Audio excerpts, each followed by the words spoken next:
In order to get a glimpse into the baby's future, one only has to look a few hundred yards away to Max, Ol Pejeta's 4-year-old white rhino. He was just 6 months when he was found abandoned and following a tourist vehicle. After not being able to find the rhino's mother, he was taken into captivity.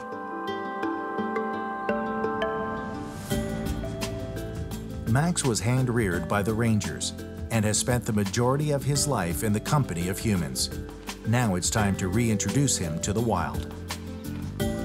You know, Max is getting to that age now that his mother would have kicked him out. Okay, it's a slightly delayed process being with all the human intervention that's been there. But we now need to start getting him to try and break those human ties, spend more time in the actual field with the wild animals. Today will mark a major step in Max's life. Batian and the team are going to introduce him to some female rhinos in what will be his first direct social contact with another of his species. Getting Max to follow is no problem. A simple call from Patrick, his keeper, will do.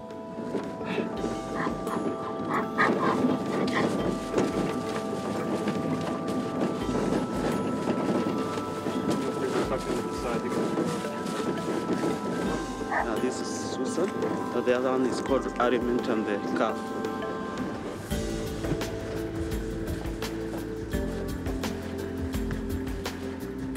You know, Max is out of his normal sort of home range area, so that's why he's sticking so close to the car. You put him back in his comfort zone, he's a bit braver. The females have caught the scent, and they're interested.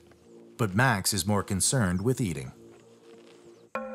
The females decide that in spite of the presence of the vehicle, they're going to get closer to him.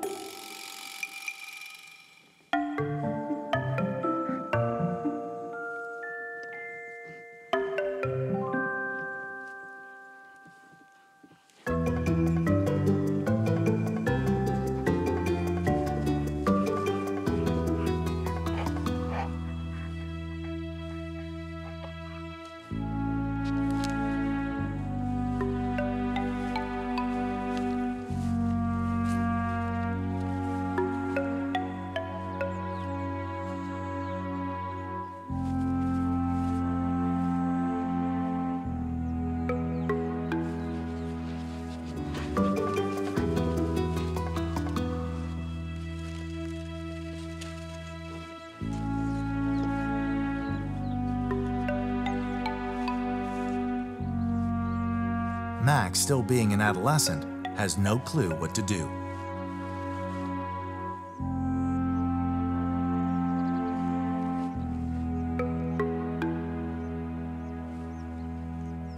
It's a bit of a surprise to the team, but both females take interest in Max.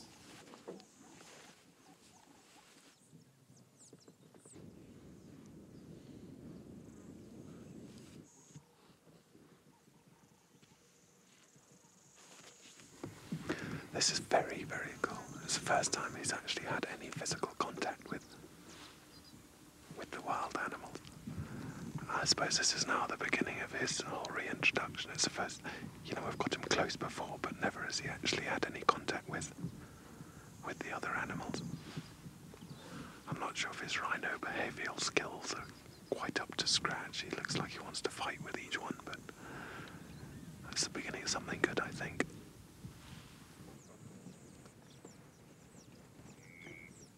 He's a bleeping dude, isn't he? All the attention becomes a little overwhelming to Max.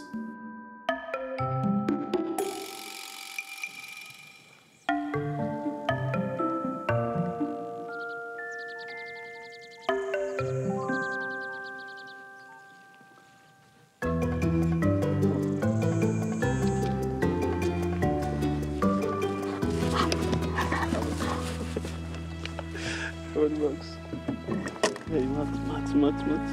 Hey, Max. Hey. He got scared, yeah. It is Aramat that continues the advances.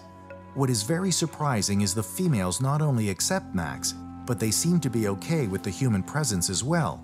All of Max's keepers are very visible in the back of the pickup. Yeah, it's amazing how relaxed they are with us, for one. Two, with him having that calf there. I suppose it's just time, and it's going to be a matter of sitting like this. It's probably going to take us half a year to the point that we feel, right, we can actually just sneak away and leave him with them and see if he'll spend time with them on his own.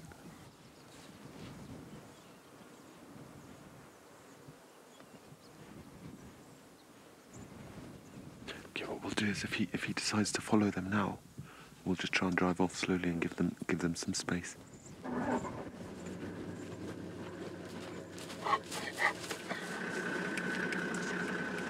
The exercise is over for today, but it was a good start.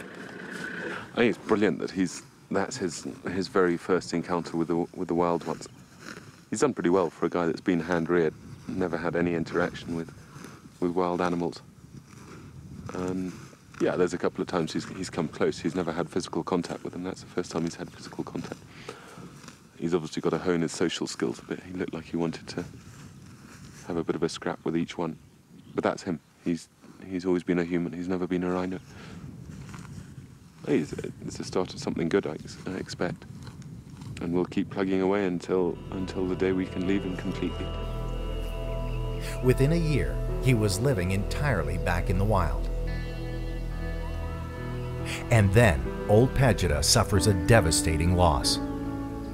Rangers responding to the sound of gunshots discovered the bullet-ridden body of Max, the Conservancy's hand-raised white rhino. What made the death of Max more tragic was that to protect him from poachers, Max's horn had been removed, leaving only a small stump. The poachers killed him for that small bit of horn.